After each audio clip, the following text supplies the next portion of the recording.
their say on the game. Where is Hassan, by the way? Why does this guy take so long to get here after he streams? Get yourself over here, Hassan. Let's get it done. Who else we got on the show here? We got Brandon, we got Steve, we got Trimless, we got Jason. Jason, how are you, mate? You had a car crash today. You all right? He's got that McDonald's Wi-Fi, man. Yeah, 100%. I'm fine. I'm back to normal now. Oh, is that? Your internet is lagging big time. Your internet's really lagging, bro. By the way, you're about 20 seconds behind us. Yes, I'll get that done. I'll leave you on mute. But yeah, get that sorted out. Brandon, not a great start to tonight's game, but a fantastic second half. And I mean, I don't think anybody would have put any money on it, but Gabriel Jesus scoring what was in the end a very, very good hat trick. Yeah, 100%. Tell. Well, let's start from the very beginning. I can now put my missing persons posters away. I don't have to go around Islington now putting posters up. Have you seen this guy? Last seen walking, win the dog. I'm talking about Raheem Sterling, by the way. You know, we finally see him play football tonight. And he weren't too bad. He was a little bit unlucky with the free kick, especially. Kieran Tierney getting a start as well. You know, the manager finally put his ego to one side and went, well, you know, we've got to win tonight. At least if we've got an experienced man like Kieran Tierney in the back line, hopefully that'll help. So, you know, but yeah, you're right. The first half was really poor. Really, really, really poor, you know. Kivior, I don't ever want to see him put an Arsenal shirt on ever again. Preach. He's at fault for the first goal. And he's also semi at fault for the second goal as well. Although I blame William Saliba for not picking up Eddie Nketiah. But, you know, you can't be a Premier League defender and misjudge the flight of the ball twice, which ends up leading to 2 goals, you know. Second half, I'm going to praise the manager, Tell. What? Do you know why? Because for the first time in a long time, for the first time in a very long time, this manager realised what was going wrong, made substitutions early, and he made the right substitutions as well. You know, the thing that annoys me more than anything else about Mikel Arteta is more often than not, he costs Arsenal points with his in-game management. Tonight, he won us the game. Yeah, bringing on Odegaard. Odegaard was involved in pretty much all 3 goals. Was a masterstroke, really, because you could see just how dire it was in the midfield for Arsenal in that first half. You know, we didn't really create too much. There wasn't really the link up that you would expect from between the midfield and the attack.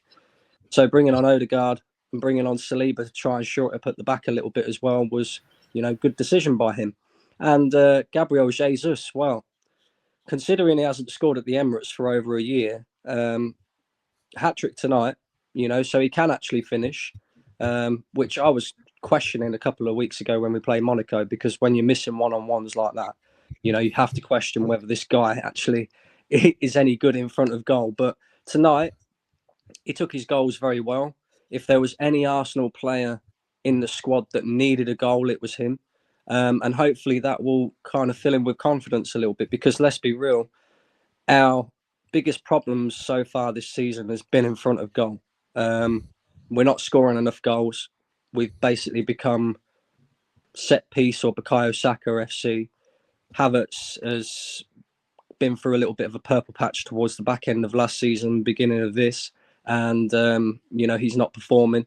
So we need somebody to step up now. Hopefully, maybe Jesus could be the guy. Maybe that'll give him the confidence to, you know, maybe come in, step in, do something. Little bit disappointed to concede a second goal. It was a brilliant header, by the way, by Eddie Nketiah. So take nothing away from him, but it's never good when you see your former players scoring a goal against you. And like I said, although Kivior misjudged the flight of the ball yet again, shouldn't be caught underneath the ball like that. William Saliba, I mean, you got to track your man. You're much better than that, you know. Yeah. And aside from that, we're through. You know, it's all about trophies for Arsenal this season. There's no skirting around it no more. There's no brushing it under the carpet. No saying, "Oh yeah, but we was nearly there." No, Arsenal have to win trophies this season. Now, we're in the semi-final of the Carabao Cup. It's a very good opportunity to go and win the trophy, you know. And regardless of who we draw in the next round, it's going to be a better team than Crystal Palace. I expect us to win a trophy this season. And if that don't happen, unfortunately, we have to have uncomfortable conversations about the manager. But as of right now, you know, trophies are what matter. And on to the next. No, I agree. It is about trophies. And I know that Liverpool, and I know that Arsenal rotated heavily today in their own ways, Liverpool even more so. I don't see that as not taking it seriously. There's obviously a pecking order to what you're trying to win, but you brought stronger players on when you were losing. Liverpool were 2-0 up, so they were able to do it the other way round. And I'm sure if you were leading 1-0 at halftime, Odegaard probably wouldn't have come onto the football pitch. And you've got to balance and rotate. If you're going to try and win the Prem and try and win the Champions League, but you also want to pick up the domestic trophies, you can't just...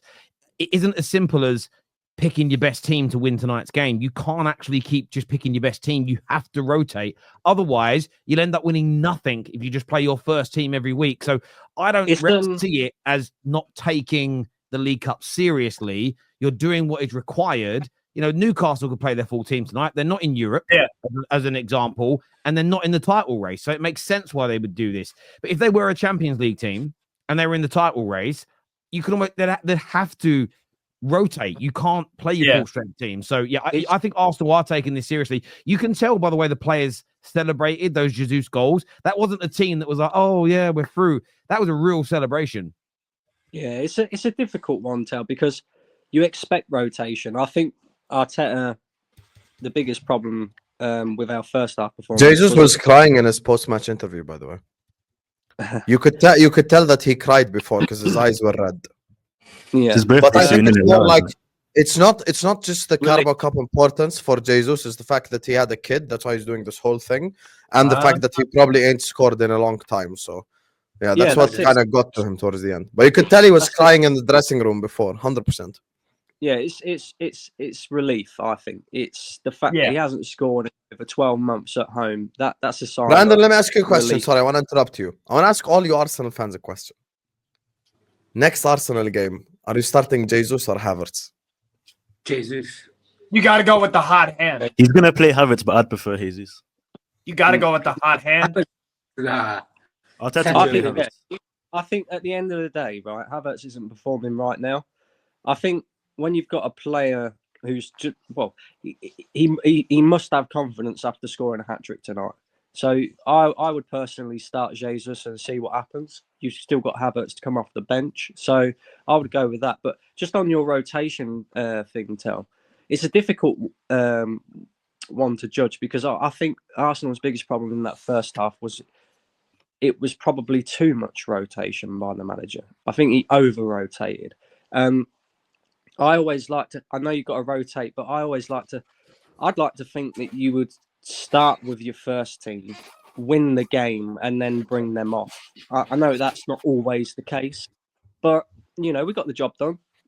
We're through, and we just got to see who we draw now. No, I get that, but I always remember a certain FA Cup semi-final replay against Arsenal, where if you actually look at the team that started, look, Roy Keane started as an example in 1999, but you know, Gary Neville didn't as an example. We rotated heavily that game. I want to say Beckham started in central midfield that day as opposed to on the right. And there was a lot of heavy, you know, Solskjaer and Sheringham started instead of Cole and York that were our number 1 and number 2 strikers. And that was in a semi-final of the FA Cup in a replay against a very, very, very good Arsenal team. And that's because we were trying to win all the tournaments, the same as you are. You just can't, in my opinion, you just can't do it. Now, if you get Spurs in the semis, Man United or Liverpool, I think you'll probably play your strongest team in both games. And I think all of our sides will, because the last thing any of us want is to be embarrassed. There's no way Liverpool pick the team they play tonight. If that Liverpool team tonight plays anyone remaining in the competition, they get beat over 2 legs. They 100% get beat over 2 legs. So they will play a stronger side now. But No, I get where you're coming from. From a Liverpool perspective, Sam, what did you make of your team's performance in game tonight? Why, when you heard from a Liverpool perspective, you got your head up, Tom? Relax, I'm here, Habibi. You speak second. Anyway, big up to everyone locked in. We won today's game. I think Palace were robbed personally, but I'm going to let that go for the sake of today. Listen, guys, we won. We won despite the fact that we played with 10 men 2 games in a row. It's actually genuinely so difficult. I can't believe Slot's doing this, you know. He's doing this. He wasn't even on the sideline today. We played with 10 men and we still won the game. We still were absolutely incredible going forward. It was unreal. Chiesa's debut has you know, brought something happy out of my soul. This guy, his first touch changed my life today. This guy touched it from the sky, falling down like rain. He touched it, nutmegged the guy, and kept the ball. I love you, Fede. I love you. Italia se desta di Helmo di Scipio. Big up. Forza Italia, man. Big up Federico Chiesa. So much for Italian flopping in England. Yeah, he was Guys, actually it's only been one game, man. Relax. It's one game. Listen, I don't get hyped. Sam, what I'll say is, again, very, very, very good signing for your football club. They did back Slot. So, yeah, thanks for confirming. Have some shame and decorum. Anyway, he was absolutely you're singing incredible. another nation's song. You were so impressed. Come on. Yeah, but I even memorized the Colombian national anthem because the Colombians have threatened my life. Anyway, back to the topic. I think we were absolutely incredible today. Kudos to Tyler Morton. Fantastic shift in midfield and at right back, even though he's about 16 years old. Tsimikas comes on, changed my life, makes me very excited for Tottenham Hotspur. Endo put in a shift in at centre back. Wallahi, well done, Wataru Endo. Absolutely fantastic performance.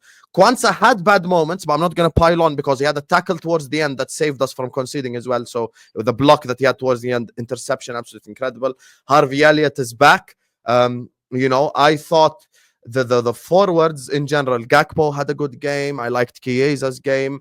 You know, Jayden Dance is going to be a thing, ladies and gentlemen. Remember this name, write it down. For the rest of your life, you're going to see this guy perform at a high level. So listen, today, 10v11, we performed, we won the game. Absolutely phenomenal game from Liverpool Football Club. Towards the end, a little bit nervy, but you expect it when you have all of Tom's children on the pitch. And I hope we don't get Arsenal in the semis. I don't want to see that shit.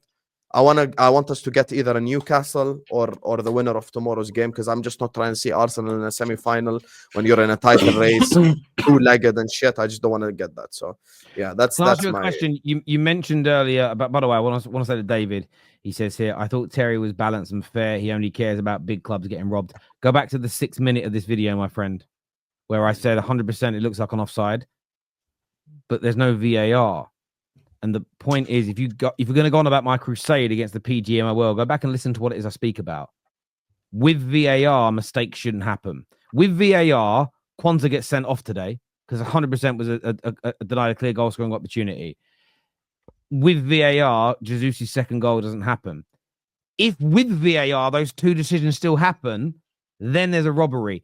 Referees in real time, no one with a brain, when they weren't angry after a match, got that annoyed at referees making human errors at full speed, because it happened, especially when it was marginal calls. When I am condemning the PGMOL, it's when they forget to draw lines on an offside, when they don't follow a protocol like they did to Liverpool versus Tottenham. When you hear Dermot Gallagher say that you can't get penalties like Hoyland's at the weekend in derbies, but yet he was happy to say that Rodri's was a year earlier as an example. That is what we call out when they've got video assistance and they still get it wrong. Tonight's situation is different. Yes, there was mistakes, but it's old school. None of us condemn the referees back then like we do now, because it's in real time with no support. So it's very different, my friend. But as I've said, both decisions were wrong. But that, if you're going to try and throw my crusade against the PGMOL back at me, you can't take it out of context, my friend. That's disingenuous. But hopefully that's cleared that up for you. I hear what you're saying.